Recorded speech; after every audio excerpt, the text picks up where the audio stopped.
Alerta ciudadanos y ciudadanas. A partir de este momento, todo el mundo a sus casas. Todos a mirar la TV, a comer mucho, alcohol en gel en la mano y a... No. ¿Para qué estamos diciendo? Vamos de vuelta. Carlos, ¿me subís al retorno? Alerta ciudadanos y ciudadanas. A partir de este momento, todos con el volumen bien alto. A partir de este momento, comienza BSO, Banda Sonora Original. Temporada 9. Do you really think you have a chance against us, Mr. Cowboy? Somos radio. Yeah! Somos textos. Who's got my goddamn cigarette? Somos experiencias. Tell me, do you believe? Somos música. You know what I'm talking about, you fucking cockroach.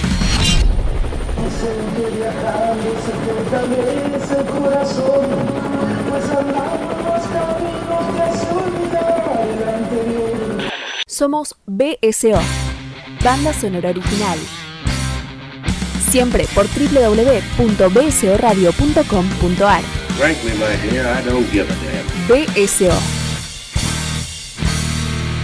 Una plaga que combate otras plagas. Keep the change, you filthy animal. Buenas noches a todas y a todos. Mi nombre es Diego Cirulo. Yo soy el conductor de este podcast BSO. Hoy es un capítulo muy particular. Es un momento muy especial. En todos los sentidos. En todos los sentidos. Nosotros teníamos preparado un capítulo que van a escuchar a continuación. Pero no podíamos quedarnos a un costadito de algo que es probablemente uno de los momentos más complejos de la historia argentina, podríamos decir, o por lo menos uno de los menos esperados. Ayer pasó a la inmortalidad, si no es que ya no era inmortal, Diego Armando Maradona.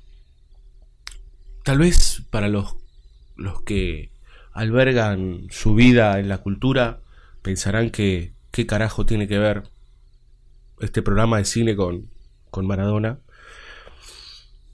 No lo sé. Lo hemos mencionado, hemos hecho algunos textos, algunas notas. Hemos hablado de fútbol. Yo soy el más futbolero de todo el equipo de BSO. Y uno no puede escaparle a esto. No puede, porque ya estaba grabado, hacerse el boludo.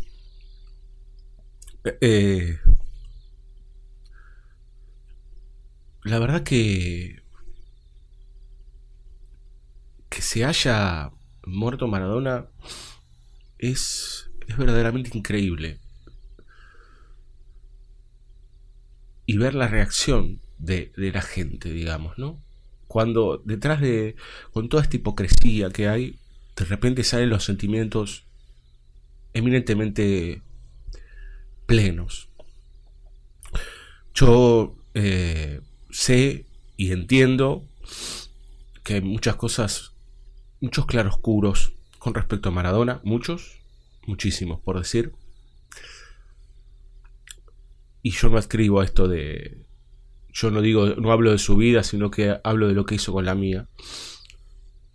Porque en definitiva también era probablemente una de las figuras más importantes a nivel mundial de los últimos 50 años.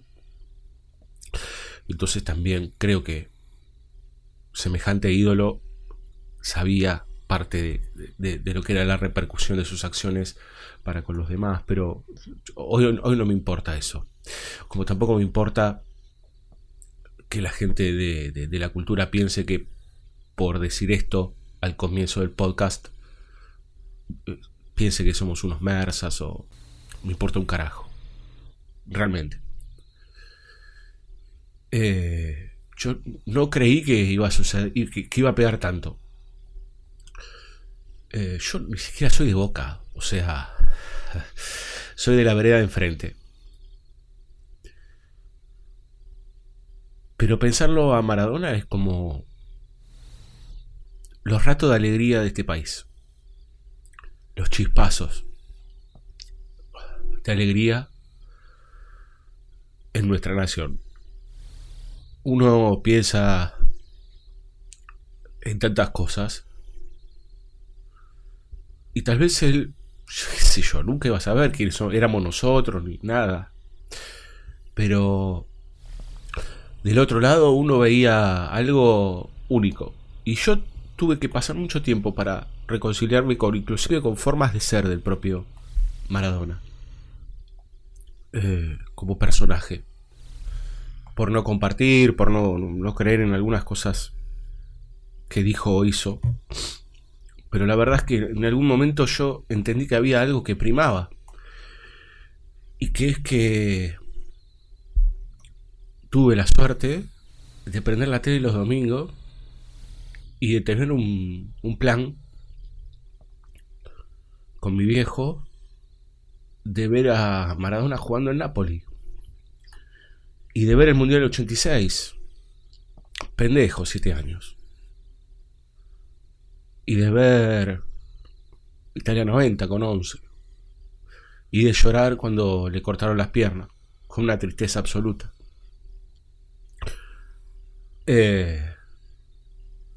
Yo creo que Maradona era el desborde, era la historia argentina. La historia argentina. Nosotros, que a veces decimos que queremos ser alemanes o ingleses, nosotros somos ese desborde. Somos esa cosa latina. Y cuando se entiende latina también embarca parte de lo europeo, parte de la Italia del sur. Y realmente uno no puede pasar de largo, hacerse el boludo en un momento tan particular y ponerse a hablar de películas así libremente y sueltito, con todo lo que eso implica, con el amor que le tenemos al cine, porque escuché tantas barbaridades.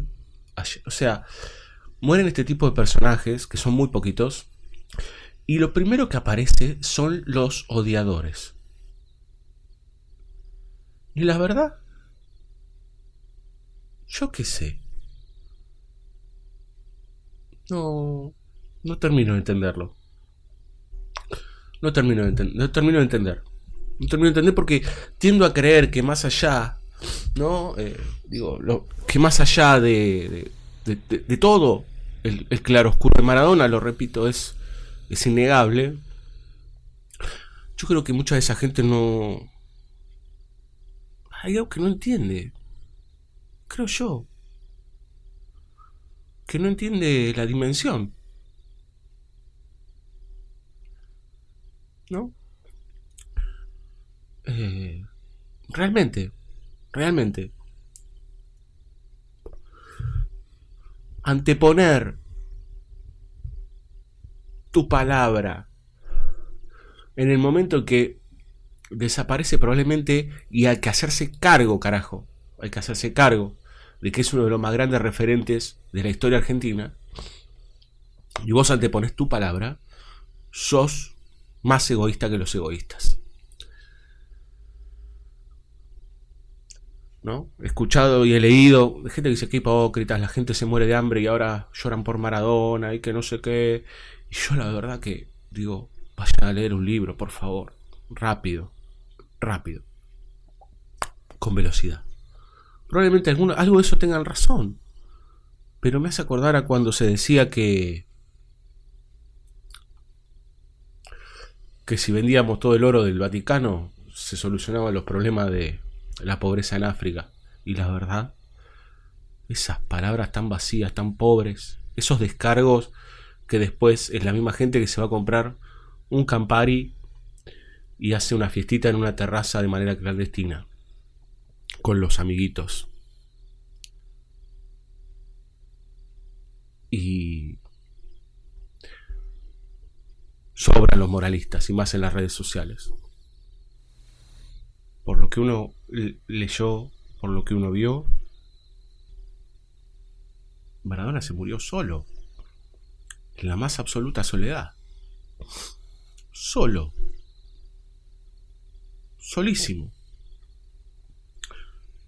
Al tipo que todos observábamos para bien y para mal. Solo. en la nocturnidad, en el ocaso, en el vacío, solo. Alguna vez dijimos que, muchas veces en realidad, dijimos que los héroes vienen del margen. Y cuando decimos héroes no decimos gente impoluta. Nadie es impoluto. Y menos Maradona.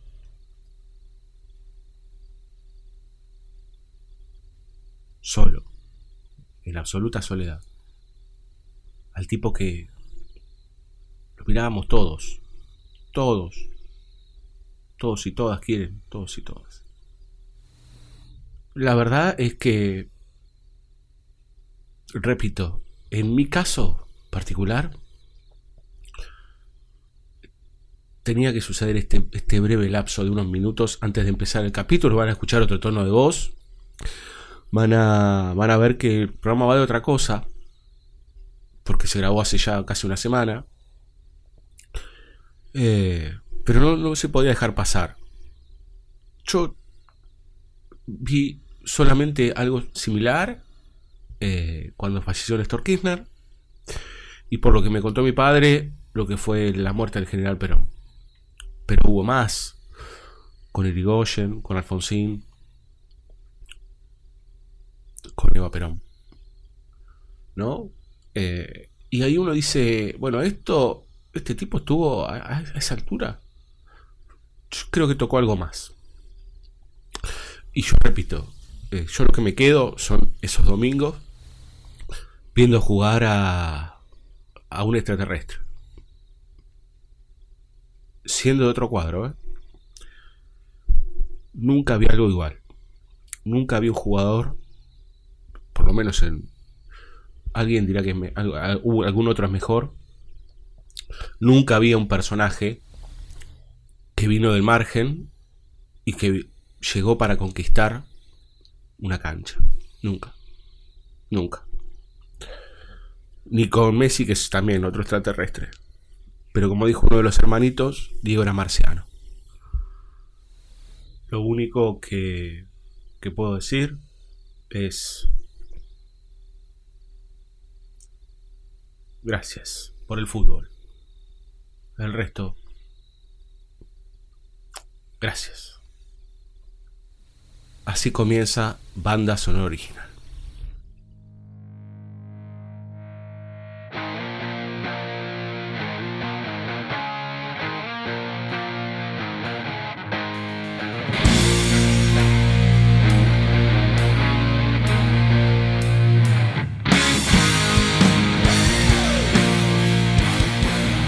Señoras y señores, bienvenidos a una nueva entrega de Banda Sonora Original. Mi nombre es Diego Cirulo. Estamos como siempre con un nuevo capítulo, una nueva entrega podcast aquí en nuestro benemérito estudio en Parque de los Patricios. Lamentablemente hoy estoy solitario. Qué forma de terminar el mes. Pero bueno, ¿qué vamos a hacer? Hacemos todo lo posible, valga la redundancia, para tener charlas, conversaciones, para comunicarnos con nuestros compañeros, pero también tenemos una responsabilidad y sabemos que no nos podemos juntar en el estudio con nuestras queridas amistades y con nuestros queridos colegas de Banda Sonora Original, tanto con Fabio Villalba, como con Luciana Eiras, como con Andrés Brandaris, como con Nicolás Aponte o Belén Saitúa. No nos podemos juntar, inclusive con nuestros siempre invitados de lujo, como Mariano Morita o Adrián Smukler, que están siempre de forma satelital ayudándonos. Sabemos que todavía la pandemia no terminó, y como no terminó la pandemia, y como vemos un estado de relajo bastante importante, más allá de pasar del dispo al aspo, nosotros sabemos y creemos que no es momento. Tenemos un cacho de responsabilidad todavía. Así como también tenemos responsabilidad para nuestro propio podcast, para nuestra propia estructura llamada Banda Sonora Original, que si querés ayudar, vos del otro lado, podés entrar a cafecito.app/BCO Radio y ahí 50 pesos, que ni un café, ni un feca, sale ese dinero y nos das una mano para poder sostener esta novena y quien dice ya la 10ª temporada de Banda Sonora Original. Sí, el año que viene llegamos a la 10ª temporada. Bien, cuando el que está aquí hablando está en solitario, generalmente se pone un poco más serio, se pone un poco más solemne. Trataré de que no, pero en tal caso correré la palabra solemne porque no me gusta demasiado, y un poco más sesudo.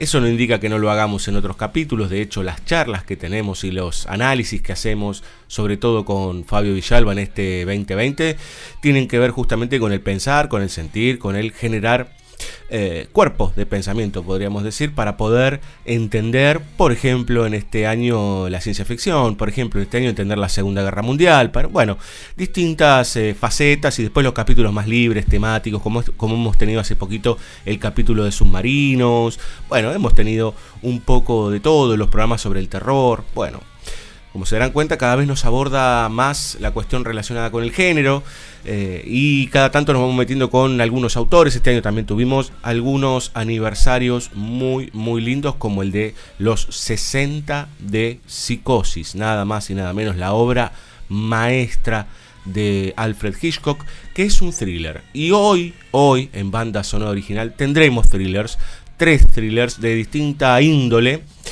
con un estilo más norteamericano, con un estilo más italiano y con un estilo más argentino.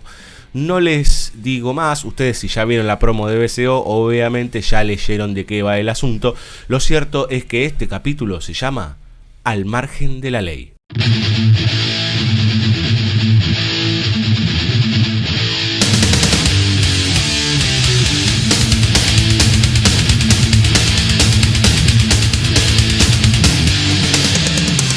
Ya hemos abordado en otras instancias esta idea de lo marginal, ya hemos pasado por estos lugares en donde, por ejemplo, conjuntos o estratos sociales se encuentran completamente desválidos, completamente sin ningún tipo de cobertura por lo que es la estructura de la sociedad o de la comunidad, con un terrible desamparo. Nosotros no nos vamos a adentrar esta vez en eso, sino que en realidad nos vamos a meter en el mundo de las fuerzas policiales, en el mundo de las fuerzas paraestatales inclusive, entendiendo que esto que se pinta tan lindo como las fuerzas de seguridad, ¿no? Algo tan, podemos decir, polémico en estas épocas de pandemia, ¿no? Que nos dan orden, pero ¿qué orden? La relación que, por ejemplo, nosotros tenemos históricamente con todo lo que tiene que ver con los uniformes y con estos dadores de ley, podríamos decir, ¿no? Estos que calzan un arma. Y nos vamos a meter por todo lo que está relacionado con el bordear eso, digamos, ¿no? Con corrernos del centro, con corrernos de la institución.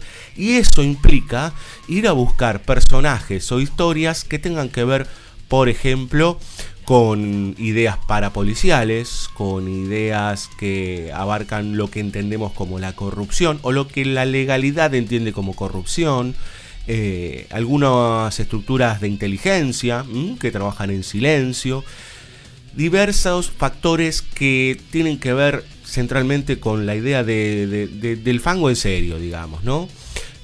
Y aquí no vamos a hablar de buenos policías, ni vamos a hablar de buenos agentes, sino que todo lo contrario, nos vamos a encontrar con una diversidad y con una complejidad que va a ser para discutir, salvando esta cuestión de si a uno le gusta más o menos la película. Hemos elegido 3 y esas 3 tienen 3 miradas bastante distintas sobre el asunto. Vamos a arrancar este bloque con una película de un señor llamado Mike Figgis, que ustedes lo recordarán por Living Las Vegas, una película increíblemente sobrevalorada, que ganó un Oscar por la actuación del benemérito sobrino de Coppola, Nicolas Cage. Bueno, no vamos a decir mucho sobre Living Las Vegas. En algún momento, en una de las primeras temporadas, hicimos comentarios muy sucintos, más para pasar la música, que está muy bien, la banda sonora, que otra cosa. Lo cierto es que ahora nos vamos a meter en Internal Affairs de 1990, un policial, hecho y derecho, ¿sí?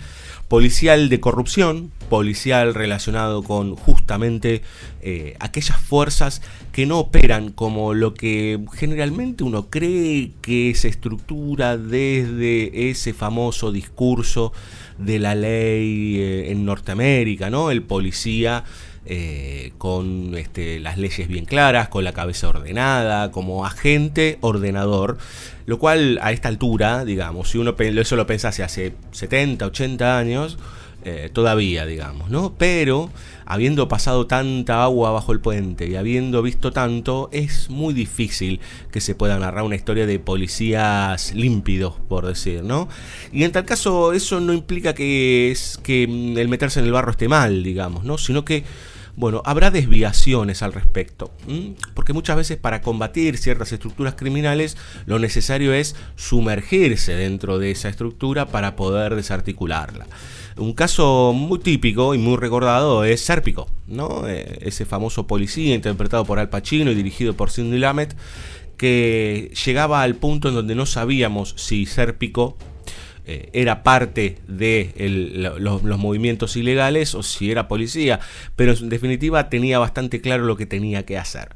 Lo cierto es que, retornando a la película de Mike Figgis, acá tenemos dos polos, bien claros, bien divididos, que esto juega a favor y juega en contra en la película, pero que también es muy típico de lo que se va a estructurar durante los 90, digamos, ¿no? Ya hemos dicho muchas veces que la década de los 90 ha sido en algún punto esa década depresiva, digamos, ¿no? En muchos sentidos, vamos a ponerlo en términos barriales, de bajonazo, ¿no? En donde de repente se empiezan a desarticular o se empieza a poner en evidencia el descascaramiento de muchas estructuras, de muchas cuestiones que parecían solidificadas.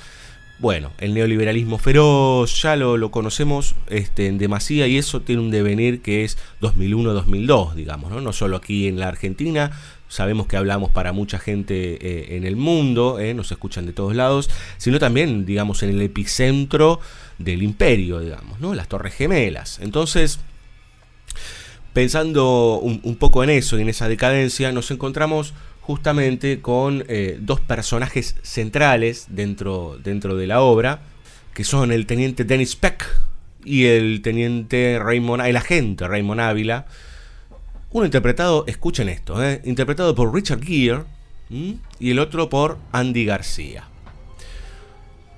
Ustedes dirán del otro lado, bueno, bárbaro, ¿no? Seguramente Richard Gere es el policía bueno, es el policía que lleva las cosas adelante, el que investigará, es el muchacho de Pretty Woman, viejo. ¿Cómo no va a ser un tipo que esté metido en las cuestiones más límpidas? Y el otro es Andy García, descendiente de cubanos, en la óptica norteamericana, todo lo que pasa con los cubanos. Bueno, es al revés, totalmente al revés. Lo cual también uno, si hace un análisis a la postre, tiene cierto tufillo progre, pero eso lo podemos dejar de costado. En principio no hay demasiado de eso expresado claramente en la película, pero sí lo cierto es que el personaje de Dennis Peck, interpretado por Gere, es, podríamos decir, casi que un eje malévolo. Es un tipo que en la fuerza es reconocido como un gran oficial, pero extraña algo. Es un tipo grande, digamos, un tipo ya adulto, de 40 y pico, cerca de 50, más o menos, pero sigue siendo oficial de calle. Uno puede decir, bueno, porque es inoperante, pero no, porque es pensado como uno de los grandes oficiales que tiene esta sección en Los Ángeles. Entonces, ¿qué pasa con eso, no? Y el que empieza a sospechar y a meterse en el mundillo justamente de Dennis Peck es Raymond Ávila, el teniente que en este caso se ocupará de investigar qué está haciendo este hombre. Y estos dos polos que les menciono van a estar acompañados por otros personajes, digamos, ¿no? Hay algo muy interesante con el rol de la mujer durante la película. Hay algo central que tiene que ver con la posesión. El personaje de Gere casi que les diría está construido como una suerte de demonio blanco y tiene un cierto borde de fantástico. Me dirán del otro lado los más puristas, exageradísimo.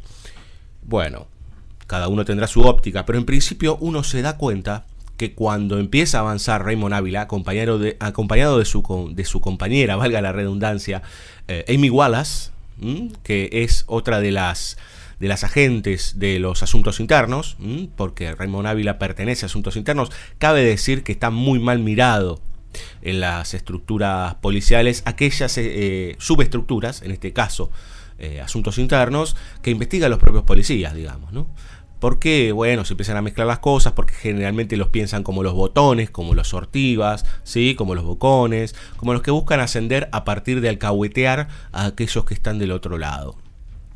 Cuando estos dos agentes, puntualmente Raymond Ávila, se empieza a meter en este mundillo, que es a partir justamente, o casualidad, de un acto ilegal que hace Van Stretch, otro policía, interpretado por William Baldwin, el hermano, uno de los hermanos Baldwin, que en este caso hace de un policía drogadicto, muy difícil, digamos, de abordar, que había estudiado en la academia junto con Raymond Ávila. Ya enseguida la película nos ubica en esa presunta amistad o conexión que hay entre ellos, pero Van Stretch será el punto de partida para encontrarnos con ese mundo oscuro que interpreta Richard Gere como Dennis Peck. Entonces García empieza a darse cuenta que, por ejemplo, Peck tuvo 3 matrimonios, tiene 8 hijos, tiene una casa y un auto que no corresponden bajo ningún punto de vista con el sueldo de un policía de calle, digamos, ¿no? Y ahí es cuando empieza el papeleo, cuando empieza el meterse, digamos, en el lado fino, y se da cuenta que claramente, este tipo está metido ya en lugares muy oscuros. Ustedes dirán, ¿la mafia dirá actividades de narcotráfico? No, para nada. Él tiene una red, casi que les diría de sicariato, en donde consigue dinero por fuera, en donde empieza hasta inclusive a hacer asesinatos, en donde se queda con dineros non santos, hace asociaciones con un club particular y mete policías para que hagan un dinerito más. Aparece toda esa red, inclusive de prostitución. Y ustedes también me volverán a preguntar, che, pero ¿qué tiene de fantástico todo esto? Bien, cuando García, Raymond Ávila, se mete físicamente en ese lugar, empieza a perder su propia vida. O sea, él está muy enamorado, está casado con su esposa, Kathleen Ávila, que es una suerte de marchand. Es medio extraña esa relación, digamos, ¿no? Una chica muy hermosa que trabaja como en los centros, en los altos centros de cultura, podríamos decir, entre comillas, ¿no? De la ciudad, está relacionada con los museos, con las videoinstalaciones, etcétera, etcétera. Y él empieza a tener menos de su vida marital para abocarse de lleno a este señor Dennis Peck. Cada vez más y cada vez más. Pensando ya al borde de la obsesión total, ¿no? Cuando ve lo que hace Peck, cuando empieza a encontrar los rastros, cada vez está más metido y más obsesionado con ese demonio. Cabe destacar que acá Andy García está al borde de parecerse a Al Pacino en el Padrino 3, pero joven, digamos, ¿no? Como está más parecido acá que en la propia película de Coppola. Pero más allá de eso, esa obsesión también hace que del otro lado haya reacciones desde el lado de Peck. Y su accionar tiene una tendencia fantasmagórica. Aparece en lugares inusuales, está en todos lados, tiene una inteligencia supina, trama de una manera muy milimétrica, ¿no? Está siempre un paso adelante, siempre tiene la forma de encontrar el vericueto, de encontrar, ¿sí?, las sendas oscuras para que no lo hallen, para que no lo inculpen, e inclusive hace actos atroces. Nunca sabemos bien cuáles son esas conexiones externas, pero uno se da cuenta que tiene poder, un poder que es físico, porque atrae mucho a las mujeres, porque atrae mucho a todos la gente del AMPA, podríamos decir, e inclusive casi todas las mujeres se rinden a sus pies, contando con algo, digamos, la película, no es Sons of Iggy's. Richard Gere era un sex symbol en esta época, el típico sex symbol blanco de ese principio de década, ¿no? Y bueno, y lo fue durante todos los 90 prácticamente, hasta que llegaron los jovencitos, y estamos hablando de Brad Pitt, de Leonardo DiCaprio, etc. todas se rinden a sus pies, inclusive mujeres ricas. Por ejemplo, hay un caso dentro de la película que es el de Tova Rocas, la mujer de un tipo que es muy rico y le pide a Peck que vaya a asesinar a sus padres, y él no solo hace lo que él le pide, digamos, por una gran suma de dinero, sino que encima, vamos a ponerlo en estos términos, coge con su mujer. Y además de todo, empieza a haber una cantidad de condimentos demoníacos y monstruosos en Peck, que uno puede pensar, bueno, es esto, digamos, ¿no? De acercarse hacia las mujeres y de ser completamente apetecible, ¿no? En donde todas las mujeres se derriten por él. Y ahí hay un punto interesantísimo. Primero, este personaje de Van Stretch, que les comentaba antes, interpretado por William Baldwin, golpea a su mujer, es un tipo que está sumido en las drogas, en el alcohol y demás, y tiene un amor desbordado por su esposa. Esposa que, bien avanzada la película, nos damos cuenta que también muere y se derrite por Dennis Peck. Entonces ahí ya la cosa se empieza a poner turbulenta, porque el mismo Peck varias veces con sus manos negras puede ir corriendo y salvando a Van Stretch, hasta que en algún momento hará cosas muy terribles con este personaje. Entonces es un tipo irresistible, es un tipo maléfico, es un tipo que no sabemos por dónde se mueve, por dónde aparece, por dónde está y por dónde no. Eso lo pone desde un lugar fantástico, de alguna manera. Y el que lidia con todo esto es Andy García, desde el personaje Raymond Ávila, que llega a una obsesión total que, fíjense, Peck, que aparece y desaparece, la contacta a la esposa y le habla en un bar. El que lo está siguiendo es Raymond Ávila y los ve, ¿no? Y además, encima, este personaje tan periférico y tan poderoso le deja una ropa interior de su mujer a Ávila mientras le da una golpiza en un ascensor. Le dice, se derritió, y lo dice así claramente, ¿no? Un hermoso culito tiene tu señora. Dice, ¿vos te crees que conmigo no vas a poder? Que conmigo vas a poder, ¿no? Y le deja la ropa interior. Lo cual despierta cierta ira y locura y desborde en el personaje de Andy García. Se pasa del límite, se pasa de la raya. Ya no estamos ante el agente límpido en busca de la ley, ¿no? Podemos decir que se deforma y cae, literalmente cae. De hecho, casi que cae en los brazos de una prostituta. Se pone en evidencia también que es un personaje que viene de Cuba, porque tiene un primo latino, que está en los suburbios, digamos. Lo que tenemos aquí en América Latina como suburbios, y tiene una pesadilla muy terrible, digamos, ¿no? Una pesadilla que nos pone a nosotros como espectadores también muy tensos, porque la situación llega a un lugar que inclusive hasta plásticamente y estéticamente hasta el fondo, digamos, ¿no? Hasta el infierno. Está casi puesto con una brocha gruesa. Entonces, de alguna manera, esta película lo que pone en evidencia es que acá no hay un juicio tan evidente sobre... A ver, las próximas películas van a ser mucho más terribles y más oscuras. Pero esta película sí lo que pone en evidencia es que no todo está tan limpio.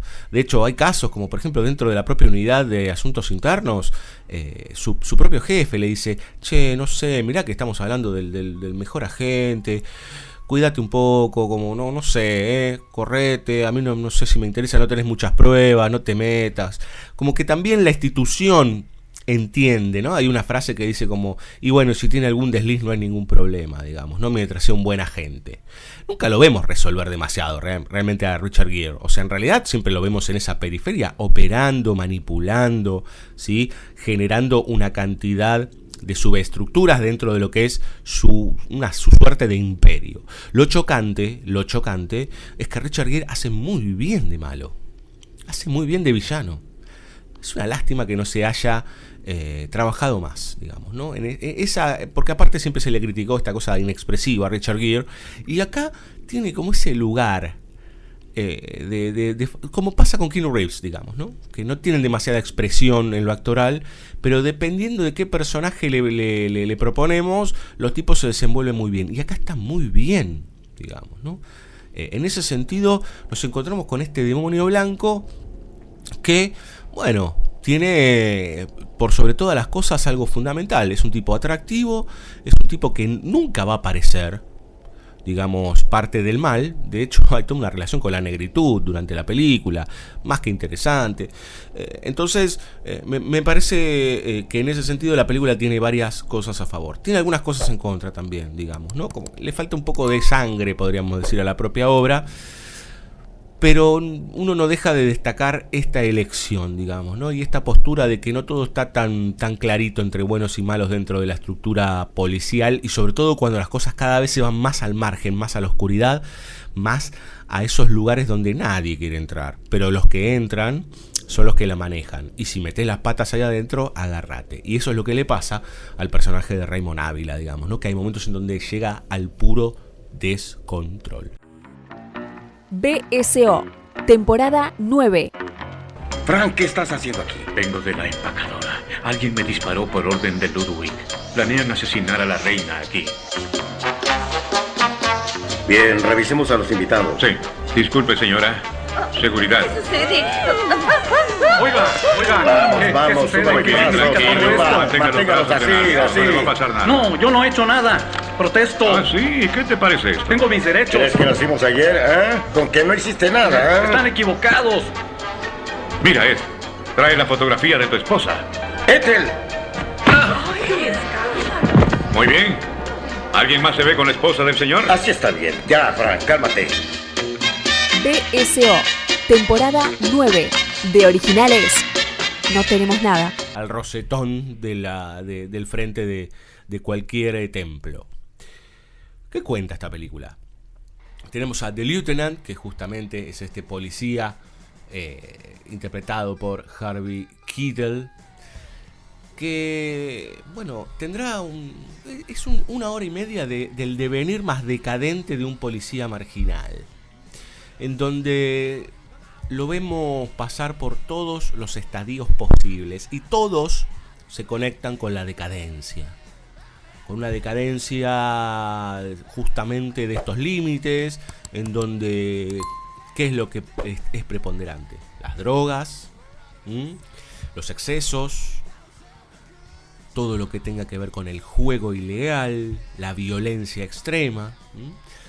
El personaje de Keitel está sumergido en esa monstruosidad. Lo interesante es que, como pasaba en la película anterior, pero mucho más exacerbado, es que acá de repente no le vemos hacer ningún tipo de acto legal como policía, sino que usa la placa para. Y el 90% del tiempo está o drogado, o borracho, o al borde del delirio. El núcleo que va operando durante la película es una apuesta de mucha plata por un partido de béisbol. Todo va operando por fuera de campo, la cantidad de dinero que va debiendo este personaje de Harvey Keitel. Y paso a paso vamos entendiendo los porqué de esa locura del personaje de Keitel. Les repito, es una película que es todo el tiempo desborde, total. Con un Keitel encendidísimo, en donde hay escenas brutales que nos ponen en un lugar verdaderamente incómodo y tensionante. La famosa escena de esta película es la de él bailando desnudo, drogado, con un par de personas más, todo teñido en un color tierra anaranjada. Brutales en la nocturnidad, y en el día también, pero en la nocturnidad sobre todo. Conoce mucho a las prostitutas, conoce mucho a los criminales, y generalmente se anda quedando con evidencia de otros casos, como por ejemplo drogas, y las vende. O sea, acá ya estamos hablando de la miseria más miserable, digamos, ¿no? Lo único que podemos decir como policía de este tipo es la placa. Pero lo interesante es que la tiene la placa. Y nadie dentro del cuerpo le dice nada, él opera libremente. Entonces les decía, está todo este recorrido que tiene que ver con ese devenir de esos días, de las apuestas, que son 7 partidos, 7 es el número divino. Todo el tiempo hay una conexión con lo católico, con Dios, con la institución, ¿no? Él en un momento dice, la iglesia, él lo dice en sus palabras. O sea, lo dice directamente, ¿no? La iglesia es una mentira, pero yo soy un católico.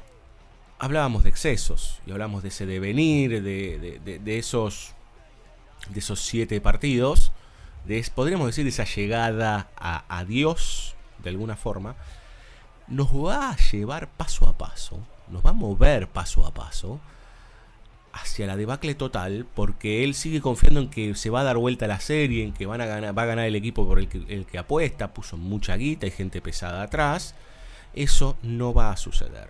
Y todo eso tendrá como última instancia y a la postre una situación muy oscura en la iglesia, justamente la misma iglesia de la violación y de la perpetración, digamos, de ciertos iconos santos, en donde él ve a Cristo. Y ahí aparece el momento pseudo-alegórico, que no es ahí justamente, sino que acá es como que intenta Ferrara bajarlo al universo, a la diégesis, porque ya vimos en un par de escenas anteriores durante la película imágenes de Jesucristo, que no entendemos por qué, digamos. Entendemos por qué, pero están completamente fuera de contexto, ¿no? En esta cosa tan potente, visceral y punk de Ferrara, bueno, inserta estas ideas, digamos, ¿no? Que al principio no le tiene demasiado asidero, ¿no? Pero después, cuando aparece Cristo, este tipo, Harvey Keitel, está desesperado, llora, pide perdón por todo lo que hizo, por todos los excesos, por todas las locuras, porque ya está al límite del límite del límite, digamos, ¿no? Y lo ve a Cristo. Y ahí es cuando uno tiende a creer que lo que vio antes son visiones de nuestro propio personaje. No está bien anclado en tal caso, pero tiende uno a creer que es eso. Una mirada violenta sobre Cristo, ¿no? Porque es casi desde el lugar del Cristo golpeado, del Cristo sangrante, del Cristo crucificado. Y cuando él se encuentra con Cristo, Cristo no le habla, pero él le pide por favor y le pide perdón. Say something. I know you're just standing there.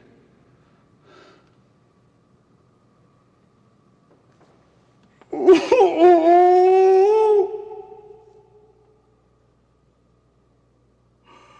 am I gonna do?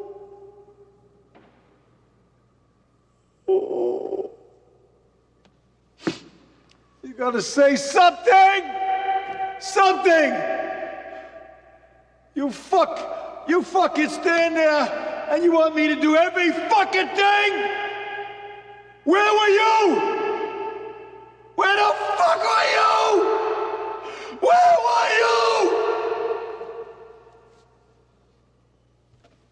Where the hell were you?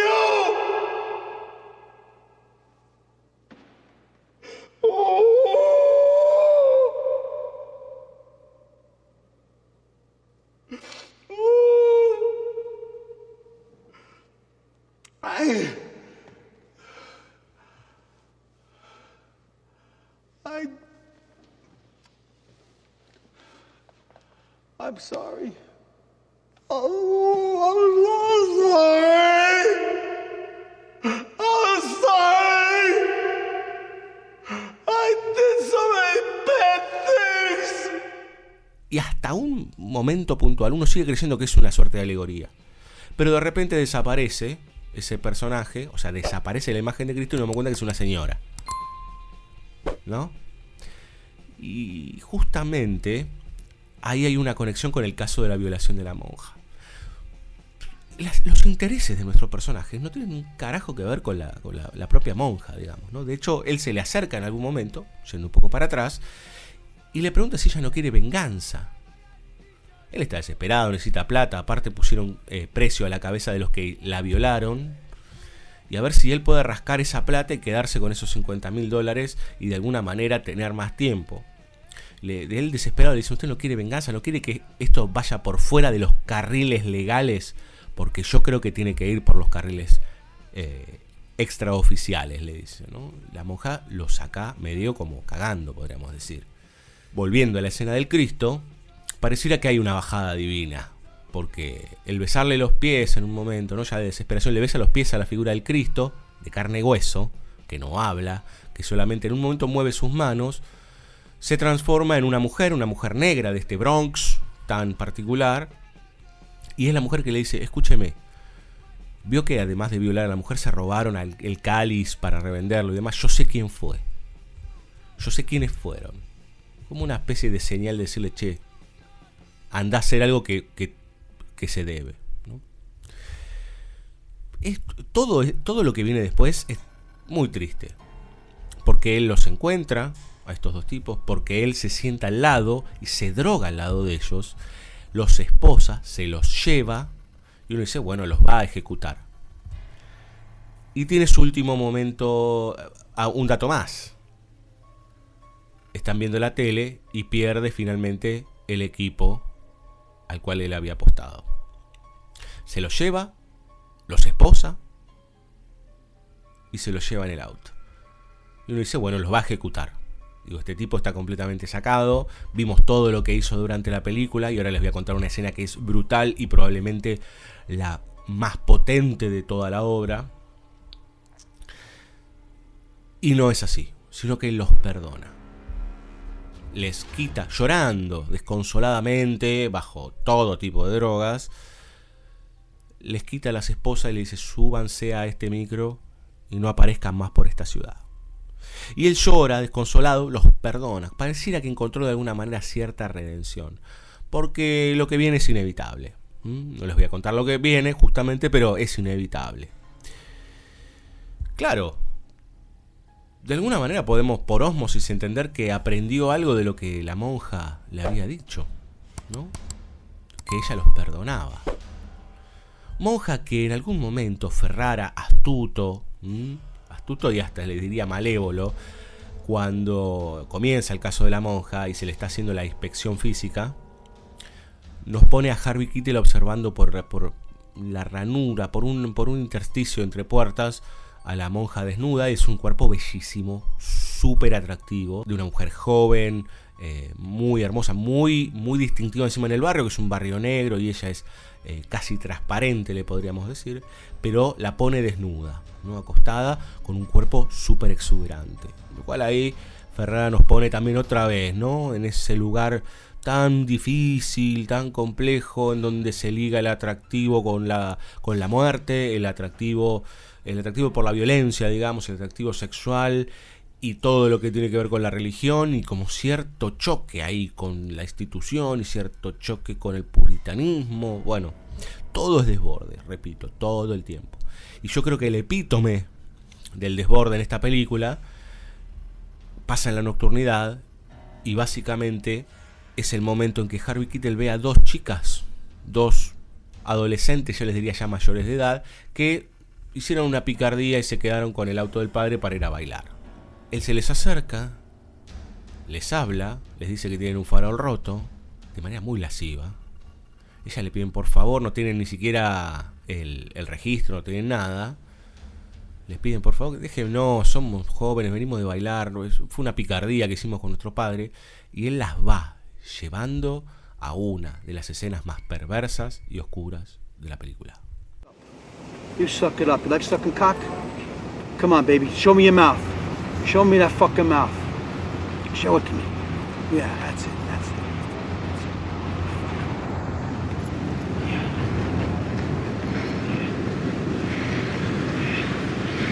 You like sucking dick? You like sucking dick, you little fuck? Huh? You like sucking a fucking dick?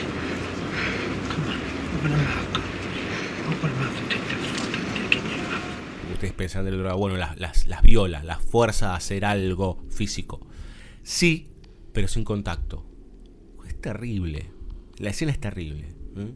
A una le hace mostrar las nalgas, la cola, y a la otra le pregunta incesantemente cómo hace sexo oral. Y hay mucha vergüenza en la mujer, hay un denigrar terrible. Tipo con un arma calzada en la cintura. Tremenda. Uno podría decir que en cuanto a cómo está construida la escena es magistral, ¿no? Es muy terrible. Pero por el otro lado uno no deja de sentir verdadero rechazo por esta brutalidad. Brutalidad que se extiende durante toda la película. Una cosa muy descarnada. Muy descarnada. Muy que entra en la víscera más oscura del margen, digamos, ¿no? Él es un maldito policía, pero ¿policía de qué? Digamos, ¿no? Es un tipo que tiene un arma y una placa. Y en ese sentido, creo que inteligentemente Ferrara, pero también perversamente, nos pone por momentos en tensión con el personaje de Keitel y por momentos para hacer empatía, lo cual es vuelvo a repetir, perverso. Es muy oscuro. Si colapso el tercer mundo, ellos pierden y ustedes ganan. Si colapso América, ustedes pierden y ellos ganan. Cuanto más cambian las cosas, más siguen igual. ¿Y qué es lo que va a hacer? Desaparecer. Ha introducido el código mundial. Les dije que era mejor que desearan que no regresara. Si pulsas ese botón, todo lo que hemos conseguido en los últimos 500 años se acabará. Nuestra tecnología, nuestro modo de vida, toda nuestra historia. Me llamo Pliskin. BSO, temporada 9. Seguinos en bsoradio.com.ar. También en Spotify, iTunes, Mixcloud, iTunes y Google Podcast. BSO, de originales, no tenemos nada. Bienvenidos a la raza humana. Muchas veces nos sucede, o por lo menos uno cree que eso sucede, que cuando uno habla de policial argentino, se tiene que o retrotraer a las décadas de los 40 y de los 50, o bien tiene que empezar a pensar en estas últimas décadas. Y la verdad que no, que uno sí empieza a hurgar, sobre todo fines de los 70 y principios de los 80, yo les diría casi todo de los 80 y hasta los primeros años de los 90, cuando antes de que se derrumbe absolutamente todo en cuanto a la cinematografía argentina, y después ese famoso resurgir del nuevo cine argentino, etcétera, etcétera, encuentra una buena cantidad de películas interesantes para analizar con respecto al thriller y al policial. Cabe destacar, no vamos a hablar de ellas aquí, pero La parte del león, y cabe destacar Tiempo de revancha, Últimos días de la víctima, todas de Aristarain, alguna que otra película relacionada con la mafia y con lo criminal de Torre Nilsson a mediados de los 70. Empieza uno ahí a hurgar, que pueden gustar o no, digamos, ¿no? Yo no soy muy amigo de Torre Nilsson, pero bueno, es mucho más de Aristarain. Pero empieza uno a encontrar cierta vertiente. Ahora, lo cierto es que sí, del 80, 81, 82, se empieza a dibujar cierta idea de lo que explotará seriamente en 1983-84, que es el policial marginal en Argentina, y va a tener sobre todo un actor que va a ir recorriendo bastante durante esos años este subgénero, podríamos decir, o esta subestructura dentro del género policial, que es Rodolfo Rani.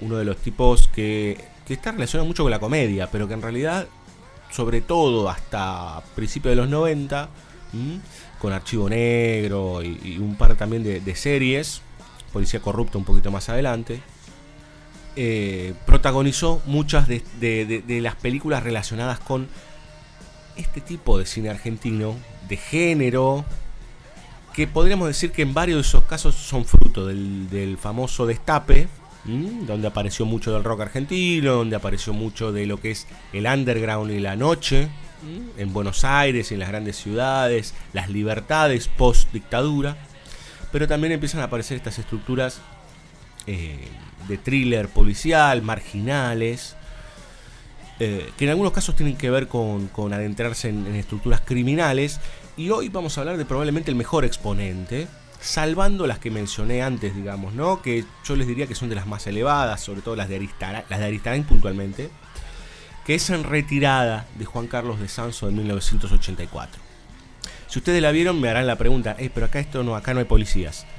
Podríamos decir que sí, que en realidad hay una estructura parapolicial, así como el personaje de Richard Gere en Internal Affairs es otra y es oriental, y después Scorsese hizo su reversión muchos años después y que no recomendamos, pero bueno, está cada uno en sus gustos. En Internal Affairs era este tipo que tenía su propia estructura paralela, ¿no?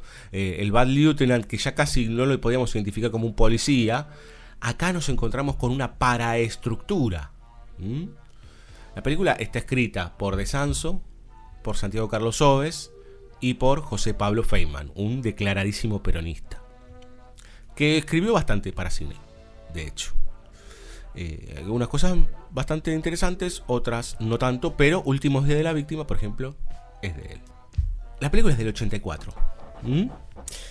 Cabe aclarar también que De Sanso venía de hacer mucho cine antes como DF, ¿no? Él trabajando como director de fotografía, el cinematógrafo, como le dicen los norteamericanos, y trabajó inclusive con Pino Solanas, estuvo inmiscuido, por ejemplo, en La hora de los hornos. Bueno, él empezó a dirigir en esos fines de los 70, principios de los 80, y nos encontramos con este thriller político, porque enseguida la película arranca con el contexto de las elecciones democráticas de 1983.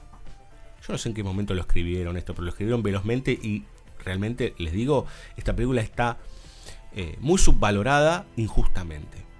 Es una gran película. Debería estar, yo les diría inclusive, puesta en la historia interesante y potente del cine argentino, pero como hubo mucha decadencia y todo se desgarró rápidamente, entonces ha quedado un poco ahí relegada, en retirada de 1984, protagonizada por Rodolfo Rani, que interpreta a Oso, un asesino parapolicial, el tipo de la pesada, como se decía en su momento, ¿no?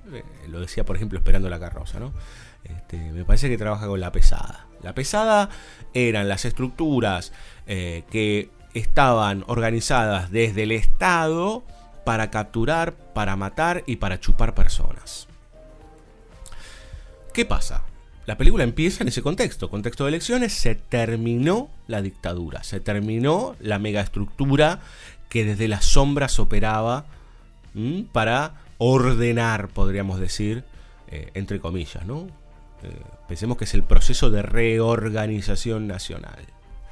Oso, el personaje de Rani, es la mano armada, parte de la mano armada de toda esa idea que les digo, que tiene que ver con lo político, económico, social. Bueno, una mirada de la mano dura del neoliberalismo que estaba ya naciente y que yo tengo la teoría que logró su cometido lamentablemente. Cuando se dieron cuenta que no eran necesarios los golpes de Estado es porque ya había semillas puestas, ¿no? O sea, toda esa violencia y toda esa monstruosidad dejó marcas. Y esas marcas quedaron ahí, por lo menos hasta ahora. Y se ven. Están claras. Con algunos vaivenes. Pero a veces emergen, a veces se esconden. Como esta película. En donde se da cuenta de la estructura esa que está en retirada. La cara física de esa estructura en retirada es la de nada más y nada menos que Gerardo Sofovich, que no era actor, era director y productor de películas que en algún momento tendríamos que pensar y analizar, y de muchas obras de teatro, varieté, trabajó con Olmedo, con Porcel, lo que se entiende como lo más burdo y chabacano del humor de parte de los 70 y 80 fundamentalmente. Bueno, hay mucho para analizar, digamos, ¿no? Para quedarnos con esa palabra puntualmente burdo y chabacano, después veremos. Productor de espectáculo. Pero él hace, ¿sí?, del que sería el mandamás de esa estructura, o por lo menos esa mano nígura que está ahí dando vueltas. Y Oso no tiene nada que hacer. Él observa, es un gran observador, ¿no? Va viendo cómo se está transformando la sociedad, cómo no hay más trabajo para él. No hay nadie que chupar, no hay nadie que matar, no hay nada que hacer, nada. Y todo el tiempo le están diciendo, quédate en el molde, tómatelas. Bueno, ¿qué pasa? Este tipo, este sicario parapolicial, no puede consigo mismo, porque él había encontrado, nos vamos dando cuenta con el tiempo, nos vamos dando cuenta que él había encontrado su lugar. Él había encontrado su lugar. ¿Por qué? Porque claramente, y nos vamos dando cuenta a través de varios accionares, es un tipo con una presión, algo de lo que decíamos antes con Bad Lieutenant, con esta cosa de atractivo, porque encima de Bustamante tiene un cuerpo muy atractivo, pero está golpeado, pero está en la penetración desde los dos lados, digamos, ¿no? La penetración desde lo genital, pero por otro lado está la penetración de los golpes, digamos, ¿no? Y hay una violación a la postre. Todo muy terrible. Son varios los actos violentos que va haciendo Oso, y todos esos actos violentos son observados por esta agrupación en retirada, que nunca oímos su nombre, lo cual está muy bien pensado, porque no es que son los milicos, ¿no? Sino son ellos. Y vemos que están asociados con un montón de cuestiones, con la prensa, que están asociados con norteamericanos, con empresas grandes. Bueno, ese no tolerar poder seguir siendo una estructura parapolicial será la caída absoluta de Oso, que en algún momento presiona tanto y se va tan al límite que este personaje que aparece muy poquito al principio, que es el de Gerardo Sofovich, vuelve a aparecer en las últimas instancias de la película con una charla casi que les diría de antología. No sé si está bien actuada por parte de Sofovich, pero escuchémosla. Sí. Todo está muy bien, pero... la cuestión que me dejaron solo. Pero entendeme, Oso. No te estoy meroneando. La cosa no era con vos. Vos sabías que estábamos en retirada. Sabías que tenías que borrarte. ¿Y yo qué hice? Pero escuchame. Primero fuiste a una editorial. Después reventaste una mina. Después mataste a un tipo. Y como si fuera poco, fuiste a joder a un amigo. Déjate de hinchar las pelotas. Te estás convirtiendo en un tipo peligroso. ¿Y qué? ¿Ahora me van a abandonar? ¿Que ya no sirve nada de lo que hice? Porque yo lo hice en serio. Yo lo hice porque creía, porque creo, porque para mí no hay otra. ¿Qué es esto de retirarnos como cagones? Para que la cosa no es tan fácil. Nos retiramos porque perdimos una batalla. Pero la guerra la vamos a ganar nosotros. ¿Cuándo? Paciencia. Hay que saber esperar. Y mientras tanto, ¿qué hago yo? ¿De qué me disfrazo? Para eso vine a verte. Yo te voy a decir lo que tenés que hacer.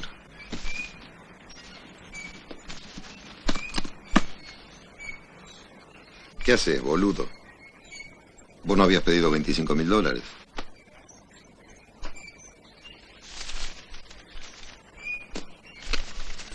Aquí los tenés. Y el pasaje de avión. En blanco, como lo pediste. Es para El Salvador. ¿Qué tiene? La vas a pasar bien. Y hasta te puedes hacer una changuita. Y si no, descansa. Hasta que recibas nuestras instrucciones. Toma.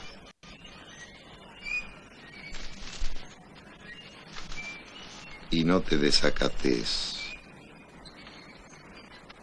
Yo sé por qué te lo digo. Da la sensación, ¿no? Cuando Michael Corleone le dice a su cuñado, le dice: acá tenés un pasaje, andate, no vuelvas nunca más. Que es todo mentira, porque en cuanto suba al auto lo van a liquidar. Bueno, esto es parecido, digamos, ¿no? Oso es demasiado peligroso para toda la estructura. Como el personaje no es tonto, decide irse. Esto nos trae a otro personaje que hasta ahora no mencionamos, que es el personaje de Julio de Gracia.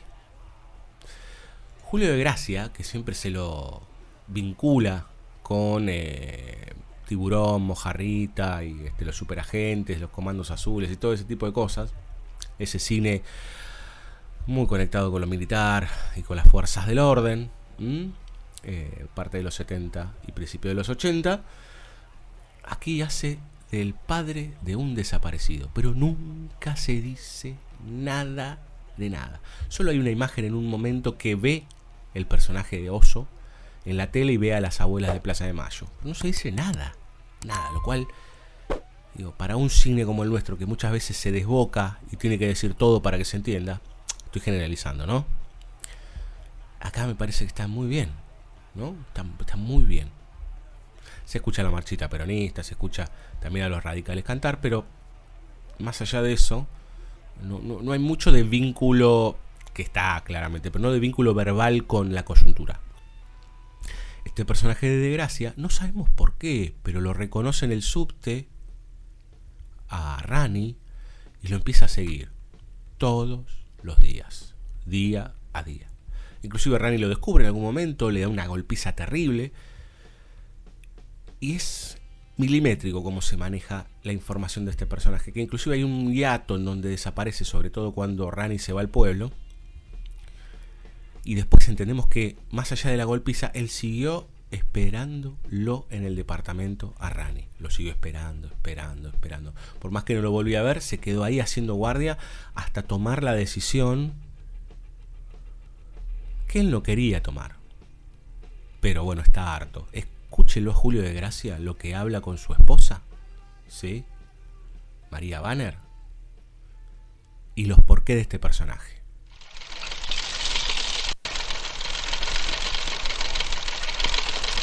Ana, ¿para qué me llamaste? Por esto, por el poder. ¿Lo vas a firmar o no? Después. ¿Cómo después? ¿Cómo después? ¿Qué pasa? ¿Ya no te importa esto? ¿Ya no te importa? ¿Por qué me dejas sola? Antes ibas a hablar con la gente, preguntabas, averiguabas. ¿Qué te pasó, Julio? Julio, ¿qué pasa? Te abriste, Julio, ¿verdad? Te abriste. No me abrí. Es otra cosa. Estoy harto, Ana. Harto de ver abogados, jueces, curas, milicos. Harto de rogar, de pedir por favor, de ir puerta por puerta, que te manden a ver al sultano, después a Mengano. ¿Crees que te diga que salió de todo esto? Que un empladucho de mierda de tribunales termine preguntándome: ¿usted está seguro que su hijo existe? ¡Hijo de puta! ¡Hijo de puta! Bien, entonces ya entendemos básicamente los motivos de este personaje que hasta ahora no habíamos mencionado, ¿no?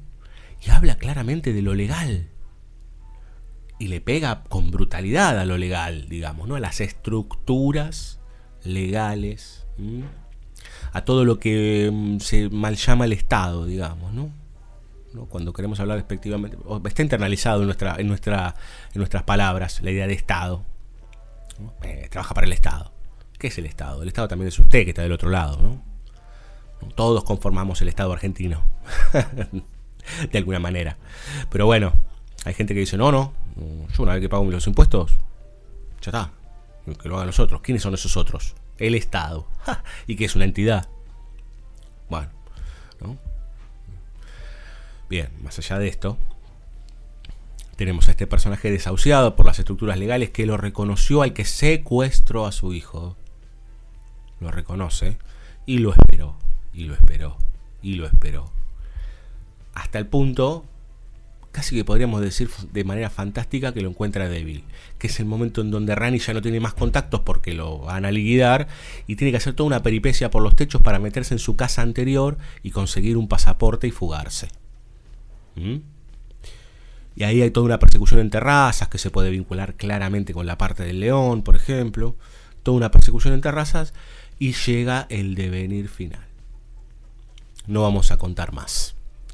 Lo cierto es que esta película de Juan Carlos de Sanso es parte o está conectada con una serie de películas entre las que está el desquite y la búsqueda, y que se podría conectar con Al filo de la ley del 92, todas con protagonismo de Rani, que no tienen que ver, no es el mismo personaje obviamente, pero que están conectadas, digamos, ¿no? En esta estructura que les mencionaba al principio del bloque, de estos policiales thrillers argentinos de fines de los 70, 80, con diría yo, un cierre a mediados de los 90 aproximadamente, y cada vez volviéndose más decadente de alguna forma. Hiper recomendable en retirada, ¿sí?, de Juan Carlos de Sanso. Yo no sé si todo el cine de Sanso es recomendable, pero por lo menos esta película sí, seguro. Así que, y algo interesantísimo, el comienzo.